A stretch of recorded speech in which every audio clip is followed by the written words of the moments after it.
Good evening and welcome to Curriculum Evaluation Committee on Monday, October 16th, 2023. It is 6:07 p.m. in the Nashua North High School boardroom. We have here Mr. Claffey, Present. Ms. Darling, Here. and Ms. Brown is present. We have a quorum. We also have in attendance Dr. Sarfty. So we will jump right into our agenda. Our first item is the Summer 2023 Professional Development Plan. Thank you so much. First, I want to say I apologize for not making the meeting last month. Unfortunately, I came down with shingles, and that was very unpleasant. And so this is why we are now talking about Summer 2023 Professional Development in October. We missed a month. So I just wanted to highlight some of the professional development opportunities that we offered to teachers. You can see that there were a number of events that happened here in our district. Most notably, we offered a screening of the Right to Read film, and everybody knows that we are super committed to improving literacy achievement here in Nashua and partnering with our friends from the New Hampshire Department of Education, namely Kate McCaffrey, who is the lead ELA consultant from New Hampshire Department of Education. She was in attendance along with some of our providers. Lexia and Amplify Education sponsored the event. We had folks from Nashua attend the film screening, and then we also had teachers and administrators from across the state and even a couple of folks from New Hampshire. So really excited about being able to spread information about what we need to be doing to help our students become proficient readers. And one thing I just want to say that came out of the Right to Read film is during the documentary, there was a section where they highlighted a nonprofit called Waterford. And in New Hampshire, the Department of Education partners with this company, Waterford. They have a program called Waterford Upstart, and Waterford Upstart offers basically an online sort of introductory to foundational literacy skills program. It's 15 minutes a day. It's a virtual program, and it is free to any family who has a child who is going to enter kindergarten the following year. So one thing I really want to make sure that everybody knows about is this amazing Waterford Upstart program. It is sponsored again by the New Hampshire Department of Education. For families that don't have devices for children, Waterford will give a free device to families. If families do not have access to the internet, they will provide a hotspot. Nashua had some of the highest numbers in terms of enrollment in the city in this program, and it's really and truly remarkable because I had a meeting today with these folks from Waterford, and I saw the tremendous growth that students who completed the program made. And also, I've been talking quite a bit with administrators and with some teachers who have seen the students who have participated in this program coming into our schools in grade K and coming to us with, I don't want to say advanced literacy skills, but coming to us with literacy skills that are definitely ahead of where some of their peers are. I know even just some of our administrators had their own children participate in this program, and they had nothing but really positive things to say. So I just want to make sure that everybody knows that that's an opportunity, and I wanted to be able to highlight that. I won't go through all of our professional development opportunities, but I do want to highlight a couple more things. The next piece was M-Class DIBELS training. So the state of New Hampshire has 2 updated dyslexia RSAs. And essentially what we need to do is we need to make sure that within the first 60 days of entering the school year, we test every single student in grades K through 3. We screen them for the potential of developing some sort of reading difficulty. That I want to be clear that the screening does not indicate that a child does have dyslexia. What we're trying to do is make sure that we are able to identify where gaps are and then be able to offer targeted evidence-based intervention so that we can help to get kids up to where they need to be and then prevent reading difficulty later on. So M-Class Dibbles is really, M-Class is the platform that is was designed by Amplify, which is one of our partners, Amplify Science we have, and also CKLA is one of our pilot ELA programs in the district. Their platform houses Dibbles 8, which is the most updated version of Dibbles, and it is a screener that was approved by the New Hampshire Department of Education. And again, what we've done is we've screened every single student, grades K through 3. We see students that are flagged, and once they're flagged, according to the dyslexia law, we have to then administer an evidence-based secondary screener to be able to isolate where those gaps are. Additionally, the law requires us to, for students who, based on the results of the secondary screener, we know that they really do need some additional information, because sometimes with the secondary screener, we're looking to validate the initial results. It's quite possible that if a child doesn't perform well with the initial screener, they might have had a bad day, they might have not had a good sleep the night before. And so, again, the secondary screener helps to isolate further where the gaps are, but additionally helps to validate the initial screener. So once we know that a child really does need this more targeted intervention, we are required by law to develop a plan. We are required to consult with the parents and guardians and ensure that they are in agreement with our plan. And then we are required by law to progress monitor and update parents on a pretty regular basis to let them know how their children are doing. So I just wanted to make sure that I highlighted that. I wanted to make sure that everybody knows that we are taking this law very seriously. And we actually, I can't speak for the school district, but I can certainly say that I personally am grateful for this law and grateful for some of the increased I don't want to call them mandates, but guidelines for us, because I do see a need for us to have a structured plan to be able to intervene where we see some gaps when it comes to literacy skills. So this is a good thing. This is not a bad thing. And I don't want parents to be alarmed if they get a call from their teachers. If they're getting a call from their teachers and they're asked to come in or asked to consult regarding an intervention plan involving their child, it's a good thing to help catch them up so that they can become proficient readers. We know that research tells us that if students are not reading at grade level by the end of 3rd grade, their academic career becomes a lot more challenging. It's very hard to catch up the further behind you are. So we want to intervene early, and we want to get kids to where they need to be. So in addition to that, we had a great Pre-K 5 Institute, 2 full days of learning. That was pretty amazing. We also had new teacher orientation for every single new staff member in the district who is an educator or a related service provider. That was 3 full days, and I can say that was really exciting. There was a lot of positive energy and really invigorating to start the new year. Also, Monica Tino and Patty Davidson, they offered amazing asynchronous and synchronous Amplify Science workshops. We had over 100 teachers sign up from grades K all the way through high school, and that was really exciting. We also had Danielle Booten, who is our new assistant ELL director, and also Erin Putnam. We had them present at an institute, and essentially what they did was they offered these mini courses around best practices for multilingual learners.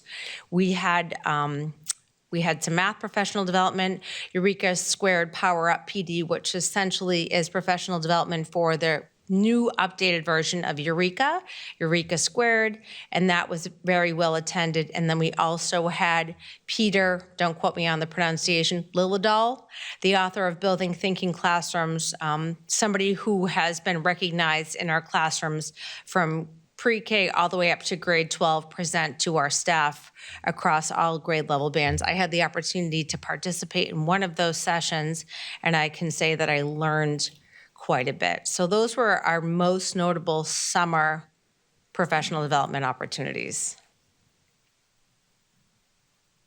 Anyone from the committee have any questions?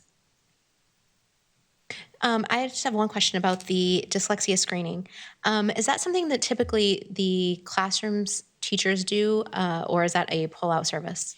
No, so we very intentionally wanted to make sure that the primary screener is the classroom teacher. What we want to do is break away from those silos where if we have a student who's a multilingual learner and receives some ESL services, or if we have a student who's identified and receives special education services, what we didn't want is for those students to go somewhere else. They belong, if I'm a third grade student and I'm a multilingual learner and I happen to be pulled out for some ESL services, I'm still a third grade student, right?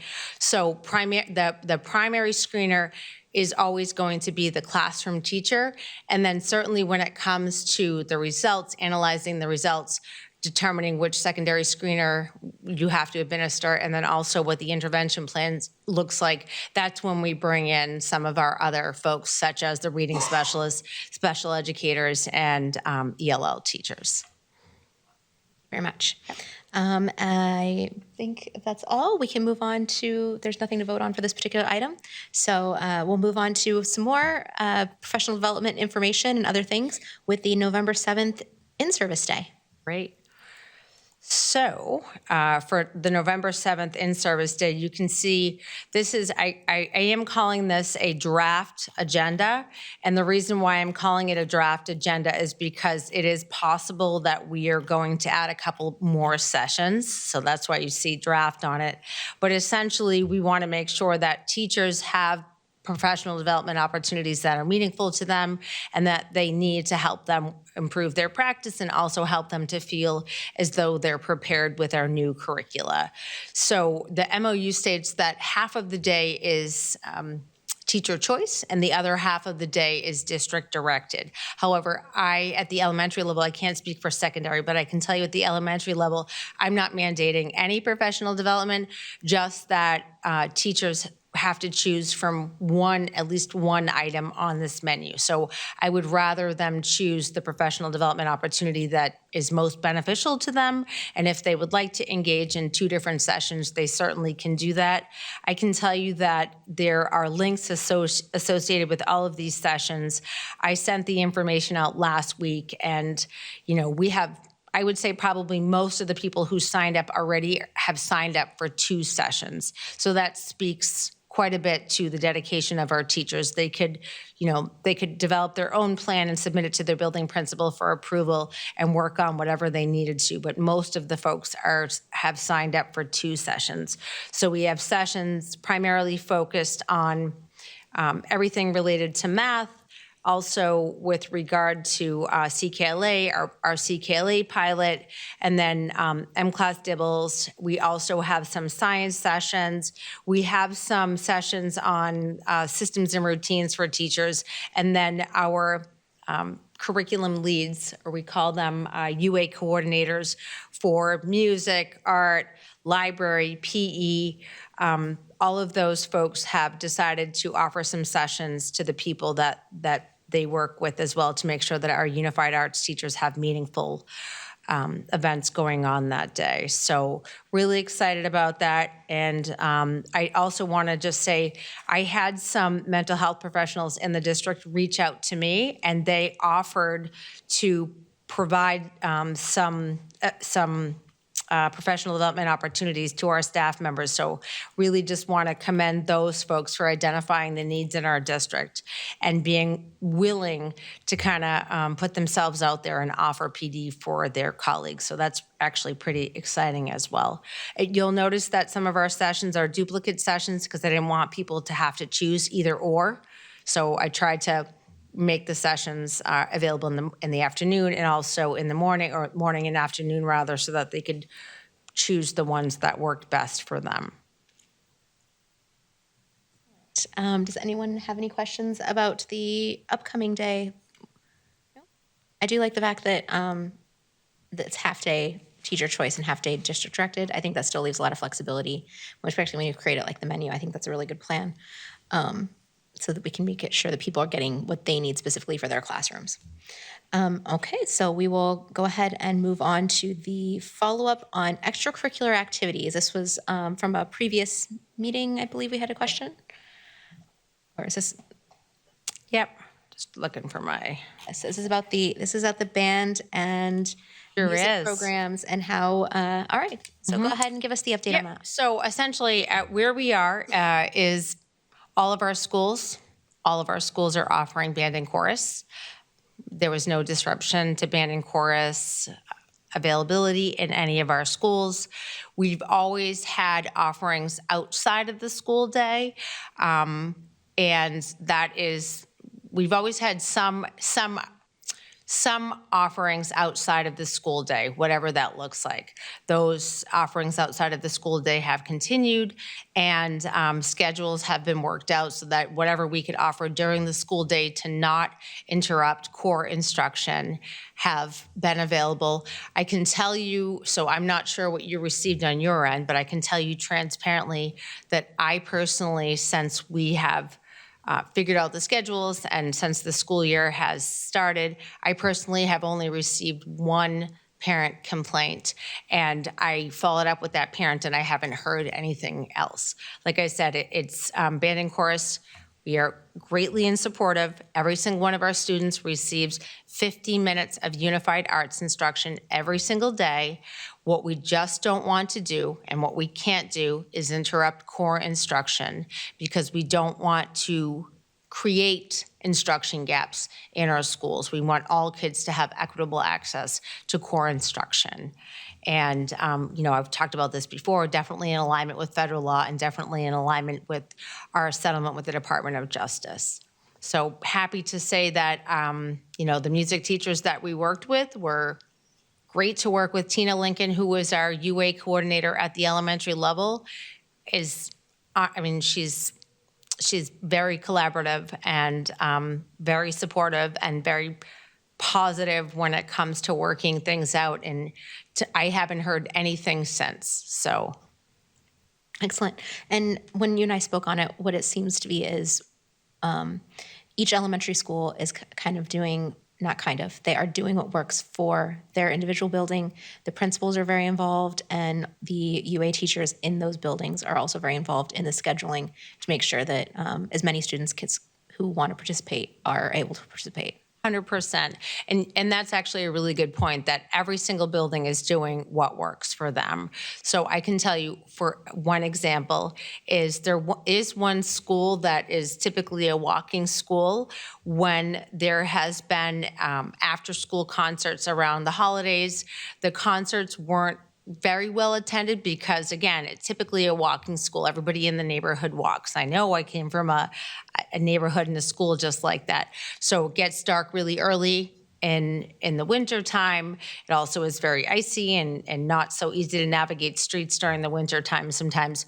So what they elected to do, rather than have, based on that, right, and like how can we make sure that families have the opportunity to come and participate and see their kids perform and also have kids celebrate all the hard work that they're doing, what they decided to do was have daytime caroling so that all the families, if the parents wanted to come and they could walk to school during the daylight hours, they'd be able to do that. And that's different, but it's what works for that building. And that was a decision that was made, in collaboration with the music teachers, certainly, and administration. And I think just with the faculty in general. Excellent. I love to hear stories like that when our principals and teachers are really, and parent community are working together to find something that works uniquely for that neighborhood school. So excellent.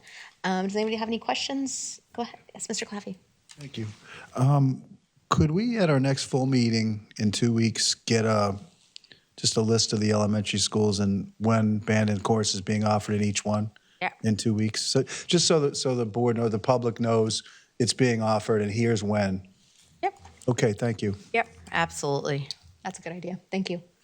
Ms. Darling, do you have anything to add? Nothing. Is there anything that was not on the agenda that anyone would like to ask about curriculum? Oh, yes, Ms. Darling. Not even a question. I just wanted to say that when I was picking up my Monster from Dr. Crisp the other day, I saw all the applied science boxes waiting to be unpacked and delivered. And I am so excited because it's one of the few times that we get to see the fruits of our labor and like things that we vote on actually like coming into fruition. So it's definitely very nice to see. Excellent. That's great. Can I ask you, have you gotten any feedback about any instruction that's going on? That 6-year-olds aren't supposed to bite and should not be running in the hallway or pretending to be a dog. So far, unfortunately, I haven't gotten to spend any time with any of my favorite teachers, and it's been a lot of, I've gotten to know all the paras. They're wonderful. Well, that's great. There we go. All right. Well, on that happy note that we've got lots of good things going on, and we are celebrating music in our district and lots of professional development, I guess there's nothing particular to vote on tonight. We have great updates. I'm looking for a motion to adjourn. So moved. All right. So Miss Darling and Mr. Claffey, all in favor? Aye. Aye. We are adjourned at 6:27.